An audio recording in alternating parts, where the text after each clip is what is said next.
और अब बात हरियाणा की सियासत की। बहुत जल्द चुनाव होने वाले हैं वहां पर, लेकिन इससे पहले हरियाणा में कुलदीप बिश्नोई ने दिया है बीजेपी को बड़ा झटका। बिश्नोई ने बीजेपी पर धोखा देने का आरोप लगाते हुए उसके साथ अपनी पार्टी एचजेसी यानी कि हरियाणा जनहित कांग्रेस का गठबंधन तोड़ने का ऐलान कर दिया है। हमारा क्लियर फैसला है कि भाई भारतीय जनता पार्टी, जैसे मैंने पहले कहा, इन्होंने 6 बार धोखे किए हैं। इनकी फितरत आज भी नहीं बदली और हम जवाबदेह हैं हरियाणा प्रदेश की जनता से, क्योंकि जनता को मैंने जैसा पहले कहा कि मैं स्वच्छ सरकार देना चाहता हूं, ईमानदार सरकार देना चाहता हूं। तो हमें सबने ये फैसला किया कि भाई जो आदमी इतने लोगों को धोखा दे सकते हैं, मुझे भी, देवीदास जी को, बंसीलाल जी को, चौटाला को, भगवत शर्मा जी को, तो वो जनता कैसे भी जनता का धोखा नहीं करेंगे, इसकी क्या गारंटी। तो जनता के हित में, जनहित में क्लियर कट हमारी पार्टी ने यह फैसला लिया कि today we are dumping BJP, we are breaking the alliance with BJP.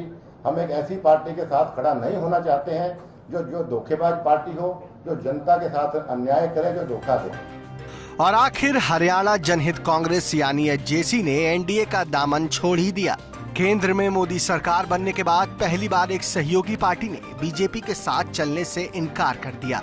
एचजेसी का आरोप है कि बीजेपी सहयोगियों को धोखा देने की पुरानी आदत पर अड़ी हुई है और उसके साथ भी ऐसा ही हो रहा था। इनकी फितरत आज भी नहीं बदली और हम जवाबदेह हैं हरियाणा प्रदेश की जनता से, क्योंकि जनता को मैंने जैसा पहले कहा कि मैं स्वच्छ सरकार देना चाहता हूं, ईमानदार सरकार देना चाहता हूं। तो हमें सबने ये फैसला किया कि भाई जो आदमी इतने लोगों को धोखा दे सकते हैं, मुझे भी, देवीदास जी को, बंसीलाल जी को, चौटाला को, भगवत शर्मा जी को, तो वो जनता कैसे भी जनता का धोखा नहीं करेंगे, इसकी क्या गारंटी। 3 साल पहले एचजेसी और बीजेपी का गठबंधन हुआ था। इस साल हुए लोकसभा चुनाव में भी दोनों पार्टियां साथ मिलकर लड़ी। हरियाणा की कुल 10 में से 8 सीटों पर चुनाव लड़ने वाली बीजेपी 7 सीटों पर जीत दर्ज करने में कामयाब रही, जबकि 2 सीटों पर लड़ने वाली एचजेसी के हाथ मायूसी ही आई। लिहाजा लोकसभा चुनाव के नतीजों के बाद ही इस गठबंधन के भविष्य को लेकर सवाल उठने लगे थे। और जब बात विधानसभा चुनाव की आई तो दोनों पार्टियों के रास्ते अलग अलग हो गए। दरअसल हरियाणा में इसी साल विधानसभा के चुनाव होने वाले हैं और एचजेसी 50-50 के फार्मूले पर सीटों का बंटवारा चाहती थी। साथ ही मुख्यमंत्री पद पर भी वो दावा चाह रही थी, जिसे पचा पाना बीजेपी के लिए संभव नहीं था।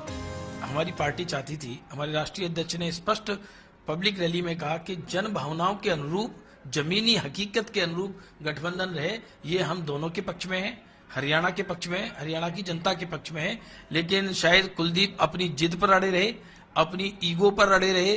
उनको लगता था कि इस गठबंधन के नेता के रूप में उनको प्रस्तुत किया जाए, मुख्यमंत्री के रूप में उनको प्रस्तुत किया जाए, 45 सीट उनको दिया जाए, जो व्यावहारिक नहीं थी। बीजेपी ने साफ कर दिया है कि अब वो हरियाणा की सभी 90 सीटों पर अकेले दम पर ही चुनाव मैदान में उतरेगी। भारतीय जनता पार्टी हरियाणा में अपने दम पर लड़ेगी, जीतेगी और अगला मुख्यमंत्री हरियाणा में भारतीय जनता पार्टी का होगा। हम तो कह रहे थे जमीनी हकीकत को समझिए और जमीनी हकीकत को समझकर चुनाव के मैदान में चलिए। लोकसभा चुनाव में मिली जीत को लेकर बीजेपी के हौसले भले ही बुलंद हो, लेकिन सहयोगी पार्टियों की ताकत को कम कर आंकना शायद उस पर भारी भी पड़ सकता है, क्योंकि लोकसभा चुनाव के बाद हुए उपचुनाव के नतीजे तो कम से कम यही बता रहे हैं कि राष्ट्रीय और क्षेत्रीय स्तर पर मुद्दों में काफी फर्क होता है और उसी लिहाज से लोकसभा यानी विधानसभा चुनाव के नतीजे सामने आते हैं।